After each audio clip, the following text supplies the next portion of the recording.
에베소서 2장 19절부터 22절 말씀 같이 한 목소리로 같이 합독하도록 하겠습니다. 시작. 그러므로 이제부터 너희는 유인도 아니요 나그네도 아니요 오직 성도들과 동일한 시민이요 하나님의 권속이라. 너희는 사도들과 선지자들의 터 위에 세우심을 입은 자라. 그리스도 예수께서 친히 모퉁이 돌이 되셨느니라. 그의 안에서 건물마다 서로 연결하여 주 안에서 성전이 되어가고 너희도 성령 안에서 하나님이 거하실 처소가 되기 위하여 그리스도 예수 안에서 함께 지어져 가느니라. 아멘. 지난주에 우리는 사랑과 화평으로 하나 된 하나님 가족이라는 말씀의 제목으로 교회는 영원한 가족이라는 것, 또 교회는 하나님의 작품이고 예수 그리스도를 통해서 하나님께 나아갈 수 있는 길을 준다는 것, 그래서 하나님과 화평하게 하는 것, 결국에는 하나님의 자녀로서 하나님께서 주시는 그 능력으로 살 수 있는 길을 열어주는 것이 이 교회다라는 말씀으로 은혜를 나누었습니다. 오늘은 계속해서 연장선상에서 함께 이루어가는 하나님 가족이라는 말씀의 제목으로 은혜를 나누고자 합니다. 여러분, 그 현대에는 보시면 굉장히 교통이 이렇게 발달되어 있어요. 발달되어 있으니까 옛날에는 교인들의 구성원이 동네였단 말이죠. 동네 사람들로 이루어진 그렇게 교회 구성원들이 대개 그렇게 되어 있었습니다. 근데 요즘은 그렇지 않습니다. 뭐 천안에서도 서울로 예배드리러 오고, 뭐 대전에서도 오고, 뭐 어디든 갈 수 있는 그런 시대입니다. 또 요즘은 또 인터넷 시대라서 영상 예배 가운데서 정말 세계 어느 나라에서 예배 드리는 것도 참여할 수 있고 그런 시대예요. 어쨌든 이러다 보니까 어디든 갈 수 있으니까 소위 말해서 이게 떠돌이 교인이다 하는 그런 그 말을 듣는 그런 교인들이 있죠. 그 교회를 좋은 교회를 찾아서라는 그런 말씀을 하잖아요. 나는 좋은 교회를 찾아서 이렇게 돌아다닌다. 아직 찾지를 못했다 하는 그런 얘기들을 많이 듣습니다. 마음에 맞는 교회를 찾아 여기저기 떠돌아다니는 사람을 빗대어 하는 그런 얘기입니다만, 여기서 좋다라는 그런 의미는 굉장히 이상적이다라는 그런 의미를 가지고 있어요. 그래서 아무리 좋은 교회를 찾으려 해도 이게 상황이 바뀌고 또 시간이 바뀌면 얼마든지 이렇게 바뀔 수 있다는 거예요.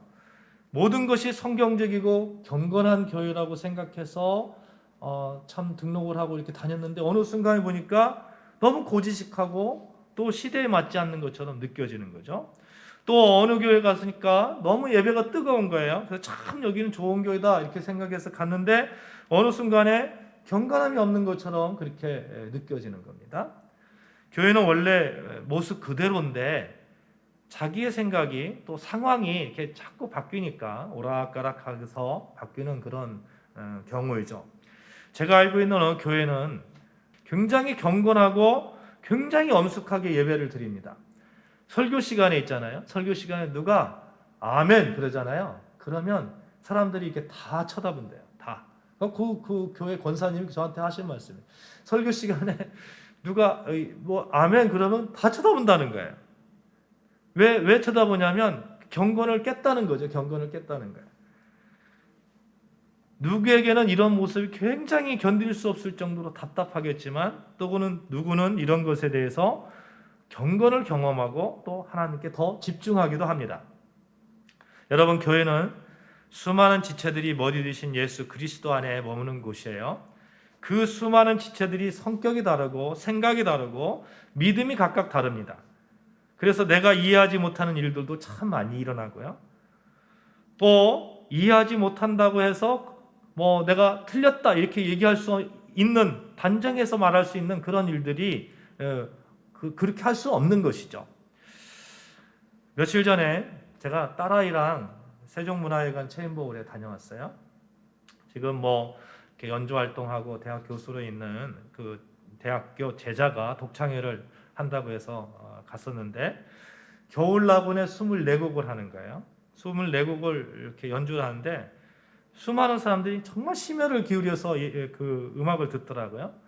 근데 제가 수십 년 음악 생활을 했지만 솔직하게 겨울나그네 독일어로 연주하는데 무슨 뜻인지 금방금방 알지 못해요. 그런 실력이 안 됩니다. 단지 음악적 언어를 통해서 이해하고 있을 뿐이에요.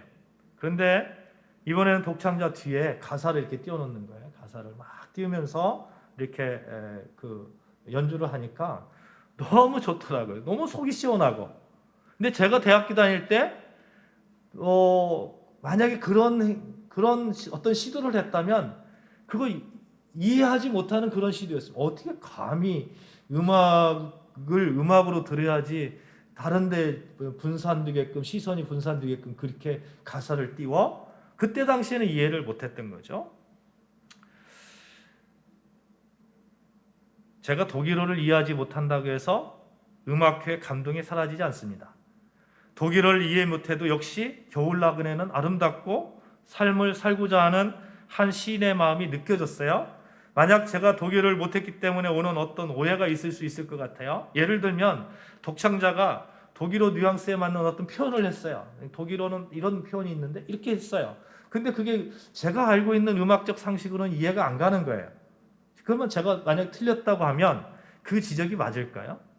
나의 경험의 한계, 지식의 한계를 통해서 이해하지 못하는 어떤 것에 대해서 단정 지을 수 없다 하는 거예요. 그래서 이런 오해, 교회에 대한 그런 오해를 최소화하기 위해서 여러분, 교회를 얘기할 때는 두 가지 정도 전제해야 되는 것이 있습니다. 하나는 지상교회의 불완전성이에요. 지상교회. 다시 말하면 우리가 사는 이 지구상에 완전한 교회는 하나도 없다는 거예요. 여러분 완전한 교회 찾아보셨어요? 초대교회 완전합니까?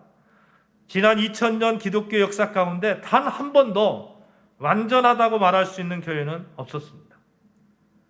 초대교회 때도 역시 교회에 문제가 있었어요. 중세에도 그렇고 현재도 그렇습니다. 교회 지체들이 누구입니까? 여러분과 저예요. 다른 말로 유한한 인간이고 아직 결성을 가지고 있는 이 땅을 살아가고 있는 여러분과 저입니다. 오죽하면 찬송가 143장 보면요. 와츠라는 그런 분이 작시를 했거든요. 근데 자기를 벌레 같다고 그랬어요. 벌레 같다고. 웬 말인가 날 위하여 주 돌아가셨나. 이 벌레 같은 날 위에 큰 해 받으셨나. 자기를 벌레 같다고 그래요. 벌레 같다고. 교회는 완전한 자들이 모인 곳이 아닙니다. 의인이라고 칭함을 받는 자들이라 할지라도 여전히 의인의 삶과는 이렇게 거리가 아직 있습니다. 이 교회에 대한 이해가 없으면 굉장히 실족하기 쉽습니다. 대표적으로 교회를 안 나오기도 하지만 이단에 빠지기도 너무너무 쉬워요. 얼마 전에 이 기독교 정통 교단에서 이단이라고 하는 그런 이단 집단에서 대대적인 그런 행사를 했어요. 한 10만 명이 모여가지고 대구에서 이렇게 행사를 하더라고요.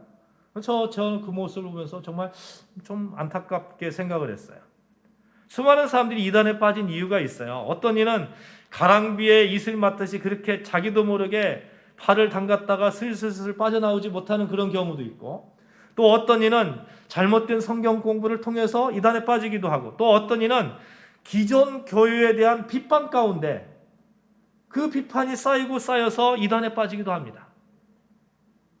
실제로 제가 아는 어떤 분은 그렇게 이단에 빠지는데요. 그분은 늘 입에 그렇게 입에 달고 다녔어요.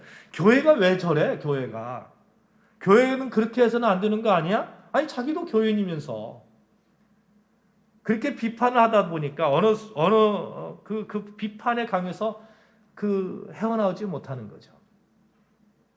온통 교회는 다 그렇게 못된 사람들 모인 것 같고, 한국 교회는 썩은 것 같고, 희망이 없고, 그래서 좀 다른 어떤 곳은 깨끗할 것 같고, 왜 교회에 대한 비판이 지나치면 이단에 빠지기 쉬운지 아십니까? 자꾸 부정적인 생각만 하면 부정만 보이기 때문에 그래요. 우리 뇌는 긍정과 부정을 이렇게 인식하지 잘 못합니다.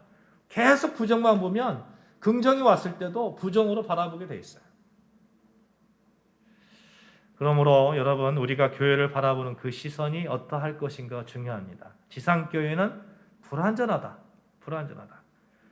그것을 인정하는 것이 출발점이고, 그렇지만 성령의 능력 안에서 완전을 향해서 나아가고 있다는 사실을 늘 기억하면서 마음에 들지 않으면 기도하고, 실족하지 않도록 기도하고, 교회가 좀 더 하나님 안에서 영적으로 예수 그리스도를 닮아가기를 기도하는 거예요. 그게 교회의 그런 어떤 모습이 아니겠습니까? 또 다른 전제는, 그럼에도 불구하고 교회는 예수님의 교회라는 거예요. 마태복음 16장 18절 보시면, 내가 이 반석 위에 내 교회를 세우리니, 이렇게 말씀합니다. 질성 많은 사람들이 모여 있어요. 그런데 완전하신 예수님께서 교회를 세우신다고 말씀합니다. 그런 사람들을 모아서 완전하신 예수님께서 교회를 세우신다는 거예요. 교회의 주인이 누구냐? 우리 예수님이라는 거예요. 우리 주님이라는 거예요. 예수님이 세우셨기 때문에 그분이 주인이시고 그분의 교회예요. 그러니까 생명도 재산도 소유도 건강도 주님의 것입니다. 소유권이 주님께 있다는 겁니다. 이 두 가지 전제된 진리 가운데 우리의 신앙 그 선조들은 교회는 어떤 곳인가, 우리가 믿는 교회는 어떤 모습으로 나아가야 하는가라는 그런 질문을 던졌어요. 그 질문에 주 381년 니케아 콘스탄티노플 신조에서 교회는 다음과 같이 믿는다고 고백을 했습니다. 우리 같이 한번 이 정통교회 고백이고 이 신앙을 지키고 있는데 우리 같이 한번 따라해 봅시다. 우리는 하나이고 거룩하고 보편적이고 사도적인 교회를 믿는다. 우리는 하나고 거룩하고 보편적이고 사도적인 교회를 믿는다는 거예요. 오늘날 우리들이 이 고백을 바르게 지킬 수만 있다면 우리는 교회의 원형을 회복할 수 있습니다. 여러분, 교회는 하나입니다. 교회는 하나. 교회가 하나야 한다는 말은 모임의 숫자가 하나라는 것이 아니에요. 교파가 하나만 있어야 된다는 얘기가 아닙니다. 한국에도 교파들이 장로교도 있고 감리교도 있고 성결교, 침례교, 순복음 너무너무 많아요. 교단이 다르지만 하나입니다. 이단이 아니라면 하나입니다. 교회가 하나라는 말은 모든 교회가 예수 그리스도를 주로 고백하고 주님의 뜻을 함께 이루어가는 한 공동체라는 얘기예요. 그러니까 지금 아름다운 교인 여러분이 순복음교회 다니신다고 너 나하고 달라? 이렇게 말할 수 없는 거죠. 우리는 하나입니다. 우리는 하나예요. 이단이 아닌 이상 하나입니다. 또한 교회는 거룩합니다. 그럼에도 거룩하다는 거예요. 교회는 교회 각 지체들의 상호 관계 속에 있어요. 그 가운데 어떤 때는 하나님의 뜻에 어긋날 때도 있습니다. 세상적인 냄새를 풍길 때도 있어요.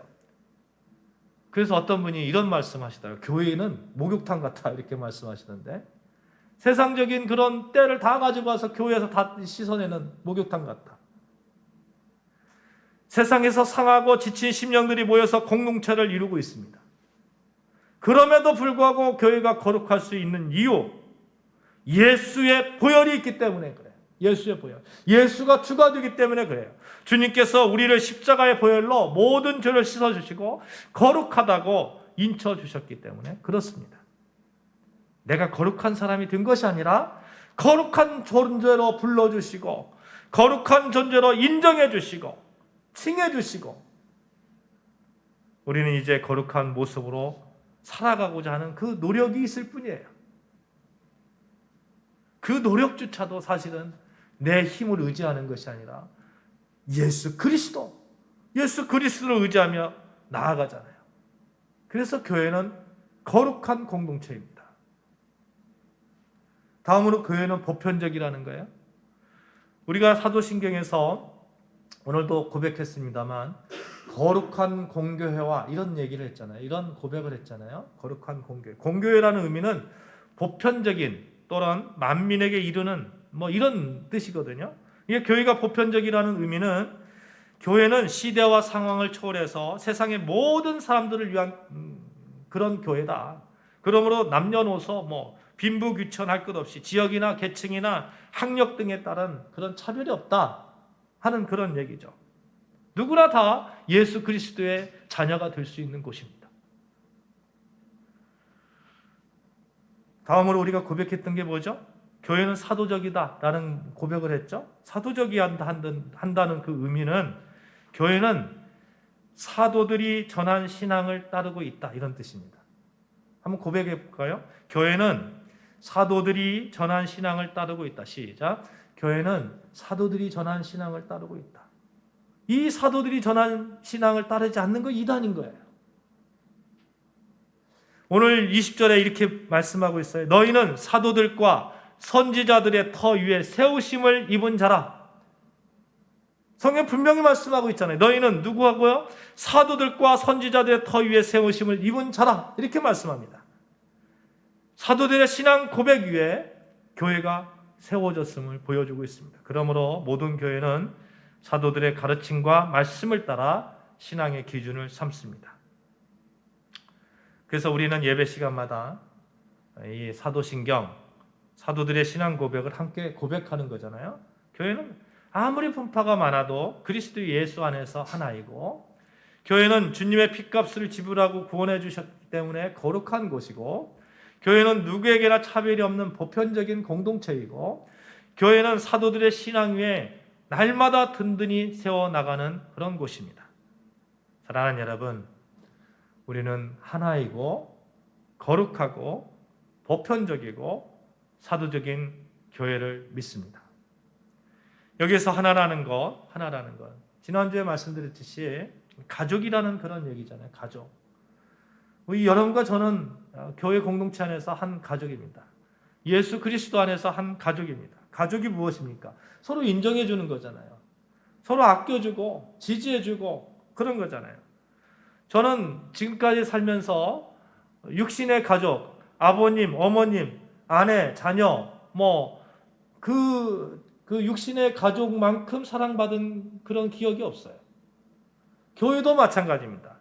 누가 뭐라고 하더라도 교회에서는 가족의 사랑이 느껴져야 되고 사랑을 나누어야 됩니다. 여러분, 제가 여러분에게 그렇게 섬기기를 원합니다. 영적으로 하나 된 우리 모두는 사랑의 지지가 이 아름다운 교회 안에 있어야 되는 거예요. 그래서 우리 이렇게 인사했으면 좋겠어요. 형제님, 자매님, 집사님 내 가족입니다. 같이 한번 이렇게 인사합시다. 시작. 집사님, 자매님, 형제님, 자매님, 내 가족입니다.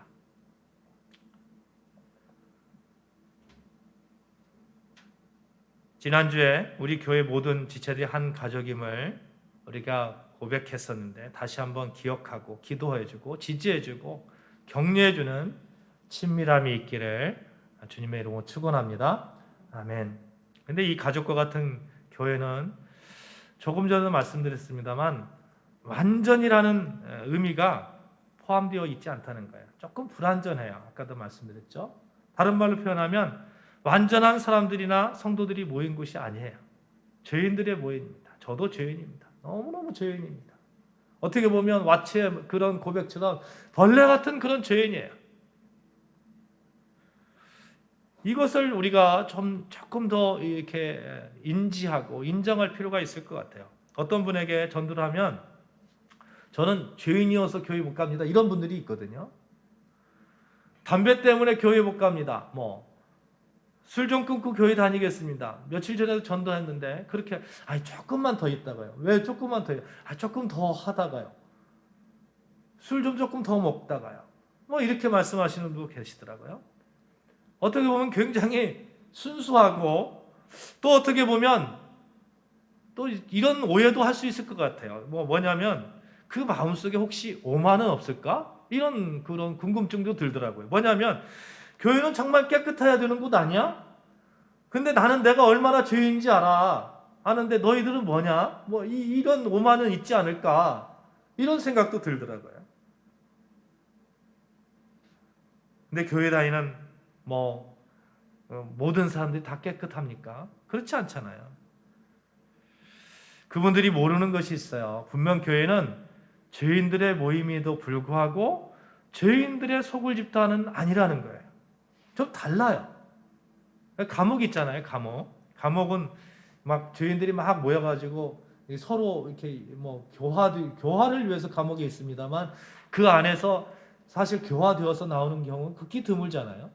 서로 뭐 이렇게 소매치기 뭐 10범이면 20범의 그런 어떤 그런 것들을 배워가지고 또 나오기도 하고 이러잖아요. 근데 교회는 죄인들의 모임에도 불구하고 다른 것을 배웁니다. 철저하게 다른 것을 배워. 그리스도의 사랑을 배우는 곳이에요. 그리스도의 사랑을 나누는 곳이에요. 이것을 오늘 본문에서 지어져가는 성전이다 이렇게 표현하고 있어요. 22절 같이 읽어볼까요? 22절 같이 읽습니다. 시작. 너희도 성령 안에서 하나님이 거하실 처소가 되기 위하여 그리스도 예수 안에서 함께 지어져 가느니라. 함께 지어져 간다. 지어져 간다는 의미가 뭡니까? 완전하지 않다는 거잖아요. 완전하지 않다는 거. 여전히 배울 것이 많고 다 교회 건물이 완성이 안 됐으니까 어떻게 보면 공사 중인 그런 모습이죠. 공사 중이라는 말은 지어져 가기 때문에 이렇게 막 움직임이 있고 변화가 있고 계속 성장하고 발전하고 전진해 가고 뭐 이런 또 어떤 갈등이 있고 이런 것들을 다 포함하는 거 아니에요? 잡음이 있을 수 있습니다. 제가 지금 살고 있는 집 옆에 빌라를 개조를 해가지고 리모델링을 이렇게 하고 있거든요. 리모델링 하는데 그 옆을 지나가다 보면 굉장히 시끄러워요. 뭐가 시끄럽냐면 막 불평하는 것도 많고요. 계획대로 되지 않는다고 화도 내고 이것이 어떻고 저것이 어떻고 막 서로 싸우기도 하고 그래요. 그러나 공사가 마무리되었다고 생각을 해봅시다. 아마 그 카페를 지으려고 하는 것 같거든요. 번듯한 카페가 이렇게 그려져 있을 것 같아요. 그렇게 그런 빌딩으로 탈바꿈 되어 있을 것 같아요. 이런 공사 중인 교회를 바라보는 여러분의 마음이 이 기도로 가득하시기를 주님의 이름으로 축원합니다. 아멘. 그렇다면 공사 중일 때 가장 중요한 것이 무엇일까 생각해 보니까 좀 소통이 원활했으면 좋겠다 하는 생각이 들더라고요. 위층에서 시멘트 달라고 하는데 아래층에서 나무 올려보내면 공사가 되겠어요?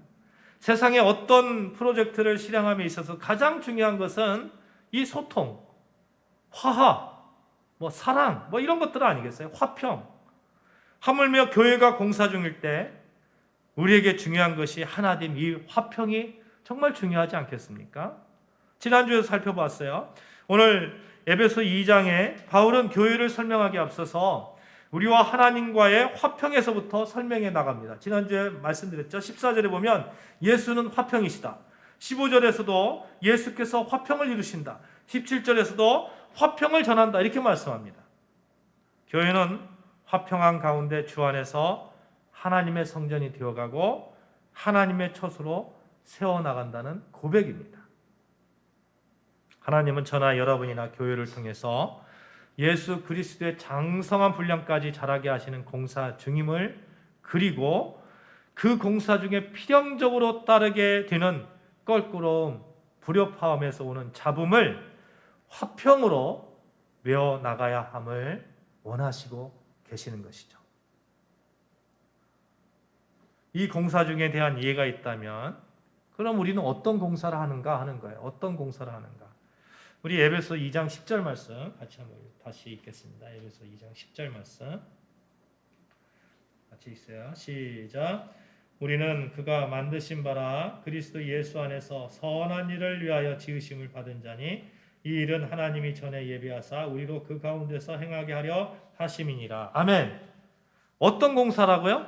선한 일을 위한 그런 공사. 선한 일을 위한 공사.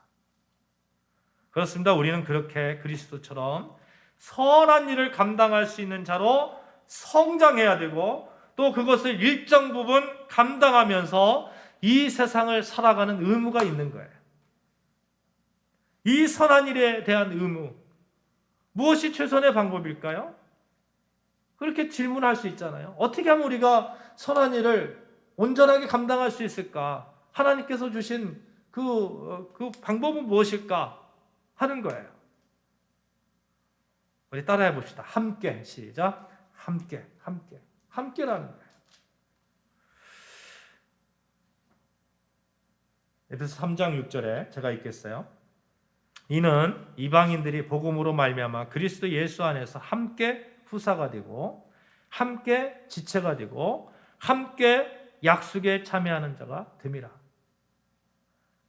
6절에 함께라는 단어가 3번 나오잖아요. 3번. 함께 후사가 되고 함께 지체가 되고 함께 약속에 참여하는 자라.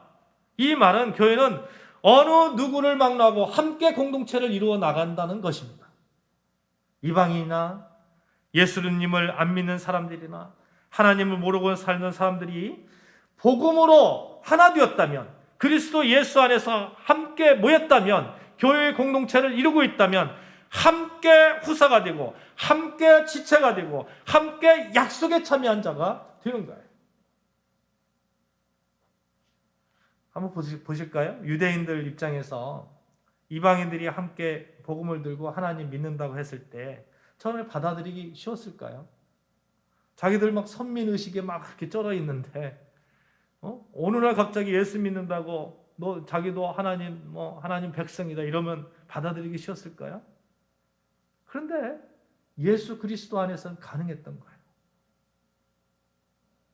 이방인들이 복음을 듣고 하나님의 백성 되고 유대인과 이방인 사이의 견고한 벽이 무너지고 교회 안에서 함께 지체가 되고 함께 약속에 참여한 자가 되고 함께 하나님의 백성이 되는 것.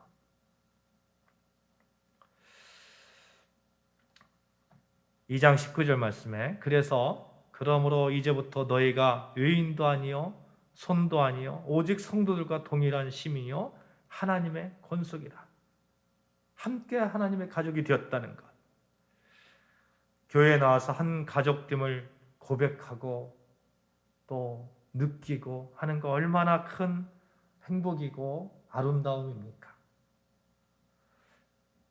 사랑하는 성도 여러분, 우리가 매주일 예배를 드리며 교제하며 섬기며 일하며 손을 잡고 찬양을 부르면서 한 가족 되었음을 확인하면서 한 가족의 지체의식을 느끼고 살아가면 정말 행복한 거 아니겠습니까? 건강한 교회는 우리는 하나라는 가족 공동체 안에서 함께 이루어가는 거예요. 20절에 보면 너희는 사도들과 선지자들의 터 위에 세우심을 입은 자라 그리스도 예수께서 친히 모퉁이 돌이 되셨느니라. 그의 안에서 건물마다 서로 연결하여 주 안에서 성전이 되어가고. 바울은 이 개념을 예수님께서 모퉁이 돌이 되셨다고 말씀하는 거예요. 이 모퉁이 돌을 통해서 계속해서 연결되어 있는 거예요. 다 연결되어 있어요. 다. 여러분도 나도 누구나 할 것 없이 교회 안에서 다 예수 그리스도 그 모퉁이 돌에 다 연결되어 있는 거예요. 여기서 연결한다는 말이 21절에 건물마다 서로 연결한다는 말은 이런 뜻이에요. 현재 분사형인데 교회는 현재뿐만 아니라 미래에도 계속 하나됨을 이루어 가야 하는 것을 시사하는 거예요. 계속. 교회는 하나됨이 일시적인 거나 단위적인 것이 아니라 주님 안에서 계속적으로 영구적으로 이루어 나간다 하는 겁니다. 만약에 유대인들이 이방인들 이렇게 예수 믿는 이방인들 봤을 때 너 나하고 어울리지 않아. 그러면 교회가 됐을까요? 저 사람 나하고 어울리지 않아. 그러면 교회가 됐을까요? 예수님은 어떻습니까? 건물에 모퉁이들이 드셔가지고 모퉁이들이라는 것은 건물 가장 건물 가장자리 모에 지어서서 이렇게 구부려져 가지고 꺾여져 돌아가는 그런 자리잖아요. 아무도 가지 않으려는 그런 자리인데 그곳에서 한 건물을 짓기 위해서 희생하여서 손수 모퉁이들이 되셨습니다. 개성이 다르고 성도 다르고 이름도 다르고 환경도 다르고 신분도 다르고 사고력도 다르고 다 다르지만 예수 그리스도를 모퉁이돌로 둔 구심점으로 우리는 하나이고 그래서 함께 나아가는 겁니다. 요즘 신앙생활하는 분들 중에 이 하나됨을 거부하는 경우도 참 많이 봐요. 그래서 이런 경우도 법입니다. 누구도 알지 못하는 그런 신앙생활을 하기 위해서 아주 큰 교회, 대형 교회를 가가지고 그냥 예배만 탁 드리고 나오는 거죠. 그러니까 그러다 보니까 굉장히 군중 속에 고독을 느끼는 그런 자기만의 신앙생활을 하는 그런 경우도 보게 됩니다. 이거 하나됨을 거부하는 것은 옳은 신앙생활 같지는 않아요. 교회는 유기적으로 연결되어 있습니다. 연결되려면 하나됨을 이루려고 좀 고통스러운 일을 따르는 법이에요. 왜냐하면 마음에 안 드는 것과 내 성격에 맞지 않는 사람들과 어울려야 하기 때문에 그렇습니다. 이 하나됨, 함께라는 하나님의 건강한 가족 공동체 안에서 여러분이 멋지게 승리하시는 여러분과 저 되어주시길 주님의 이름으로 축복합니다. 아멘. 사랑하는 여러분, 말씀을 맺겠어요. 우리는 하나입니다. 우리는 함께합니다. 우리는 지어져 가고 있습니다. 우리 아름다운 교회가 그리스도 안에서 계속 아름답게 지어져 가고 있는 교회된 줄로 믿습니다. 아멘. 모퉁이돌이 되시는 예수 그리스도 안에서 서로 함께 연결되어지고 지지하고 사랑하고 격려하고 칭찬하고 사랑으로 함께하는 영적으로 아주 건강한 하나님의 교회인 줄 믿습니다. 우리 아름다운 교회 안에서 건강한 가족을 꿈꾸시면서 미래를 소망하시기를 주님의 이름으로 축원합니다. 아멘. 이 시간 같이 찬양하도록 하겠습니다.